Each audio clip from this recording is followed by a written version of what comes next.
Bună dragilor, eu sunt Larisa și bine ați venit pe canalul meu. Astăzi începem un nou vlog, așa cum v-am spus și în vlogul anterior, a venit toamna și m-am apucat de decorat, așa că rămâneți cu mine până la final. Înainte să ne apucăm de treabă, vreau să vă arăt ce am cumpărat de la Pepco pentru a decora. Am găsit câteva lucruri super drăguțe și accesibile.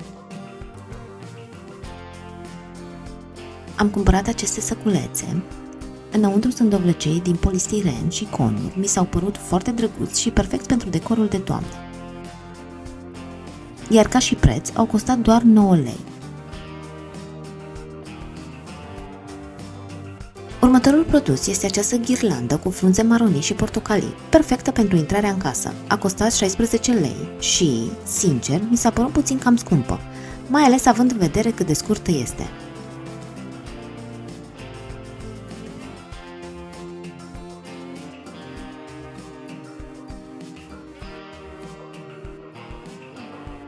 Totuși, mi-au plăcut foarte mult culorile, sunt fix nuanțele acelea de toamnă care schimbă instant atmosfera. Cred că o voi așeza la ușă ca să aducă un strop de căldură în decor.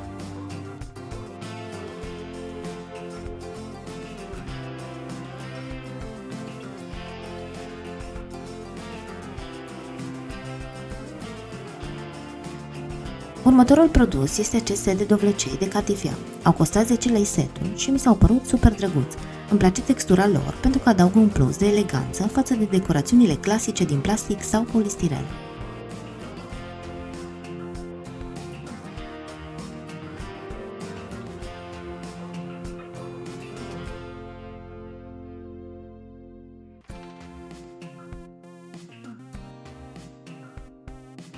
Am mai cumpărat și aceste flori. Încă nu m-am hotărât exact unde le voi pune, dar sigur le voi folosi atunci când decorez living-ul.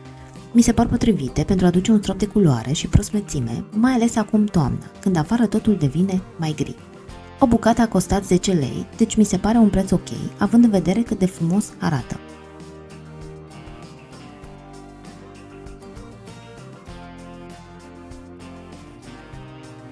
Bineînțeles că nu am uitat de luminițe. Știți că eu ador luminițele, nu puteau să lipsească din decor. Mi se pare că ele fac toată atmosfera mai caldă și mai cozy, mai ales acum toamna.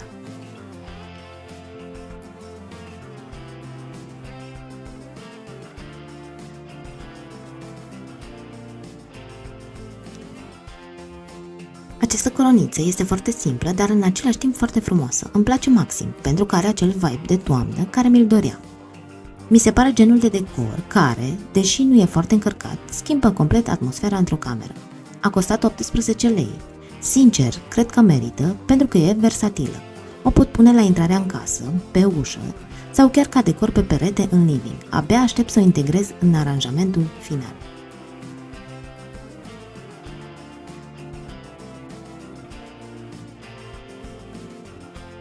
Urmează aceste superbe decorațiuni din ceramică, bineînțeles, tot în tematica de toamnă. Mi se par adorabile și foarte delicate, perfecte pentru a adăuga un mic detaliu în decorul casei.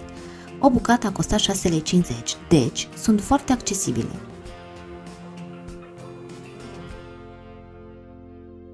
Iar la final am luat aceste două lumânări pe bază de baterii. Sunt super practice pentru că le pot pune oriunde, fără grija flăcării și totodată creează o atmosferă cozy, perfectă pentru seriile răcoroase de toamnă. Îmi place că se potrivesc cu restul decorului și că adaugă acel vibe cald pe care îl caut în această perioadă.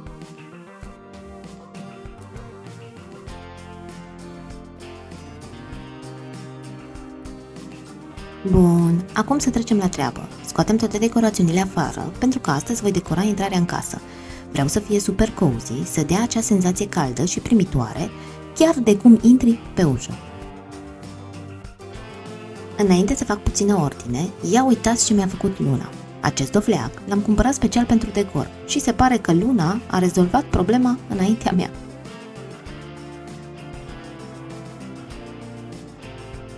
Voi mătura puțin înainte, nu este chiar așa mizerie, pentru că abia am făcut curat, dar tot vreau să fie totul perfect pentru decor. Îmi place să fie organizată pentru când decorez, pentru că așa totul arată mai frumos și procesul devine mult mai relaxant.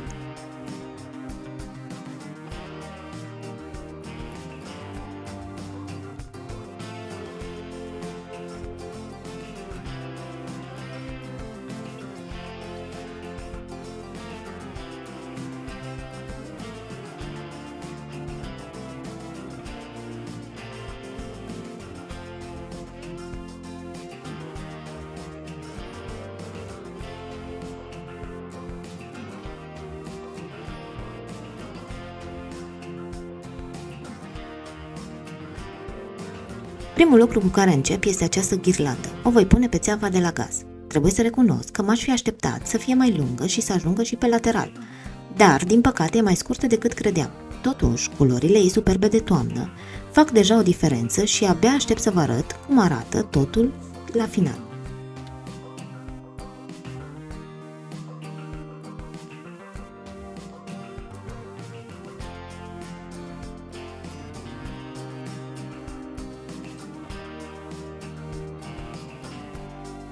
Acum voi pune și luminițele, știți cât de mult le ador, așa că abia aștept să le văd seara, când vor crea acea atmosferă cozy și caldă. Cred că o să arate minunat împreună cu dovlecei și ghirlanda. Luminițele astea mici fac o mare diferență în decor.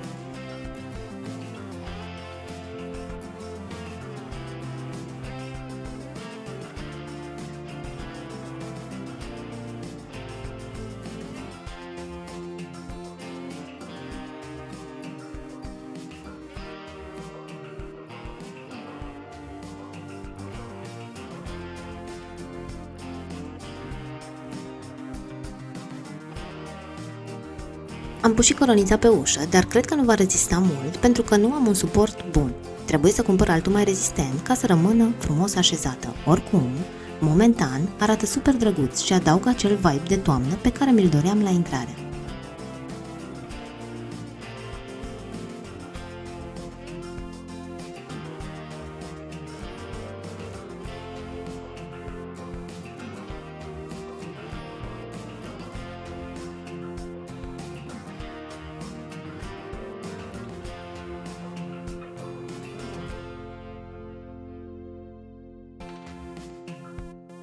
Acum trec la partea mea preferată, așa cum știți, plantatul florilor. Nu mi-a trecut niciodată prin cap că îmi va plăcea atât de mult să plantez flori, dar iată-mă aici, complet relaxată și fericită. Cu cât înaintez în vârstă, realizez care sunt bucuriile vieții cu adevărat, momentele simple, precum să vezi o floare frumoasă crescând sau să decorezi casa cu drag.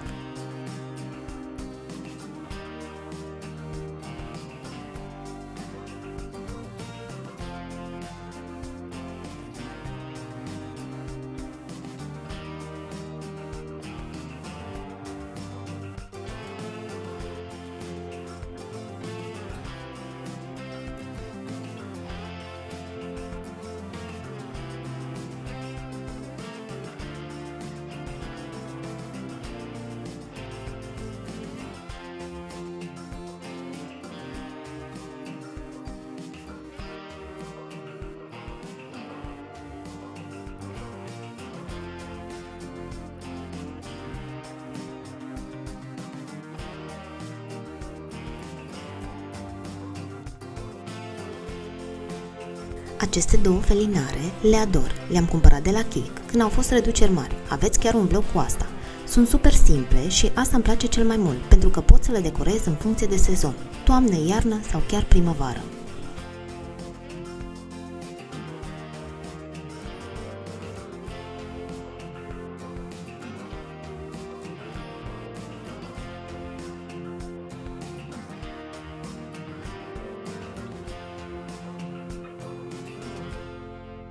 Ceea ce îmi place foarte mult este că le pot pune oriunde, lângă lumânări sau în aranjamente cu dovlecei și frunze. Cred că vor completa perfect decorul.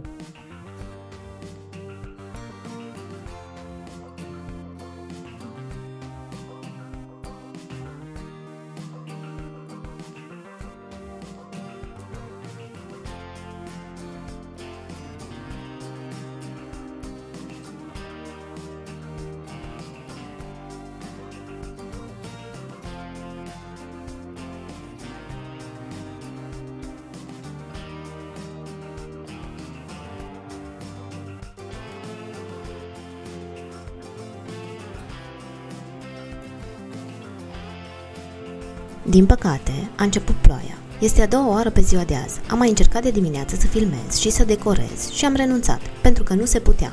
Dar acum m-am hotărât să termin totul, chiar și pe ploaie.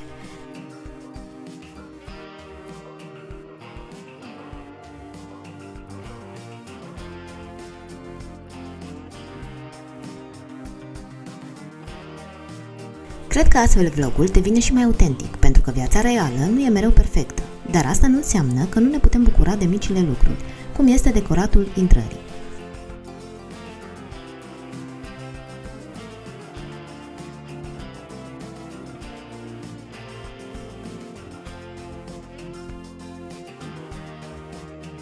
Abia aștept să văd cum arată la final. Sunt deja udătoată, dar știți cum e, când ești pasionată de decor, nu te oprești nici măcar din cauza ploii. Cred că rezultatul final va merita tot efortul și abia aștept să văd cum arată intrarea decorată în stil cozy de toamnă.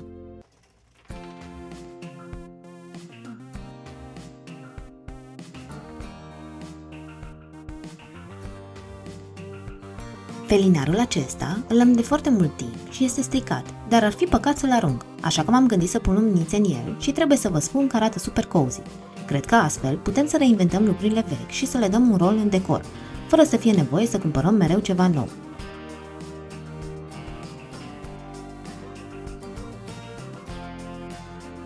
Arată super frumos și cozy seara, sunt deja obosită, dar abia aștept ca mâine seară să-mi fac un ceai și să stau aici să-l savurez.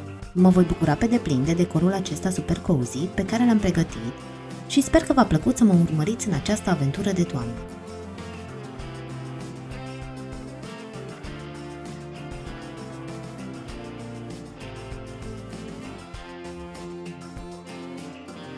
Urmează și decoratul terasei, așa că stați pe aproape, abia aștept să vă arăt cum o voi transforma și să împărtășesc cu voi idei.